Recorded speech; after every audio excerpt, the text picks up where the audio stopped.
पूर्व राजा ज्ञानेन्द्र शाहले नारायणहिटी दरबार केन्द्रित गतिविधि बढाउँदा सरकारले भने चुनौतीभाव प्रकट गर्न थालेको छ। उता राजावादी संगठनहरू पनि मनमुटावलाई बिर्सिएर आन्दोलनमै संगठित भइरहेका छन्, जसले पनि सरकारमाथि थप दबाव सृजना भइरहेको छ। पूर्व राजा ज्ञानेन्द्र शाह अघिल्लो साता मात्रै पूर्व नवयुवराज हृदेन्द्रलाई लिएर नारायणहिटी पुगेका थिए। राजतन्त्रको अन्त्यपछि यो नै ज्ञानेन्द्रको पहिलो नारायणहिटी प्रवेश थियो। अब उनी पुनः जेठ 19 गते नारायणहिटी दरबार जाने तयारी गरिरहेका छन्, तर सरकारले भने त्यसअघि नै नारायणहिटी संग्रहालय आसपासको क्षेत्रलाई निषेधित क्षेत्र घोषणा गरेको छ। जिल्ला प्रशासन कार्यालय काठमाडौँले एक सूचना जारी गर्दै जेठ 17 गतेदेखि असार 24 गतेसम्म 1 महिना भन्दा बढी समयका लागि निषेधित क्षेत्र घोषणा गरेको हो।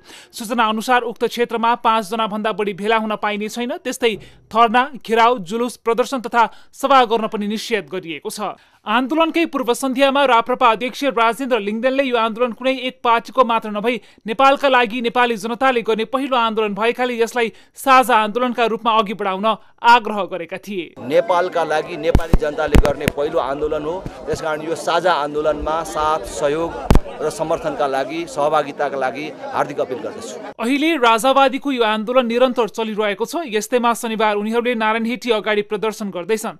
प्रदर्शनमा सहभागी हुन राप्रपा नेपालका अध्यक्ष कमल थापा समेतले पटक पटक समर्थकहरूलाई उर्दी गरिरहेका छन्। मुख्यतः राजावादीहरू संगठित हुनु नै सरकारलाई चुनौतीको विषय बनेको छ। वर्तमान सरकारले गणतन्त्रको विरोध र व्यवस्थाकै खारेजका लागि भइरहेका आन्दोलनलाई गैर संवैधानिक भन्दै आएको छ।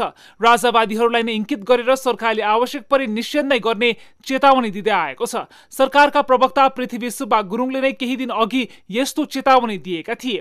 अहिलेको छुटलाई सरकारको निरीहताका रूपमा नलिन, बरु उदारता देखाएको रूपमा लिन भन्दै उनले राजावादीहरूलाई सम्झाएका थिए। यदि अति गरे सरकार निषेध नै गरेर अघि बढ्ने समेत उनको चेतावनी छ। त्यो हाम्रो चाहिँ कार्य त होइन, हाम्रो कमजोरी होइन, हामी डराएर चाहिँ गरे होइन। त्यसले चाहिँ त्यसै दिँदाखेरि उनीहरूले हामीलाई कमजोर नठाने हुन्छ। यस्तैमा राजावादीहरू अझ आक्रामक ढङ्गले व्यवस्था परिवर्तनका लागि आन्दोलन चर्काइरहेका छन् र पूर्व राजा ज्ञानेन्द्र समेत कहिले नाति हृदयेन्द्र डोराएर त कहिले आफै राजा बन्ने हेतुले नारायणहिटी धाउन थालेका छन्। उता राजेन्द्र लिङ्गदेनले पनि आफूहरूले ज्ञानेन्द्रलाई निर्मल निवासबाट डोराएर नारायणहिटी प्रवेश गराउने चेतावनी दिँदै आएका छन्। यस्तोमा रोकेर देखाउन उनले सरकारलाई कडा चुनौती समेत दिएका थिए र अहिले राजावादीहरू सोही अभिव्यक्ति अनुसार नै परिचालित भइरहँदा सरकारले नारायणहिटी क्षेत्रमा 1 महिना भन्दा लामो निषेधाज्ञा जारी गरेको हो।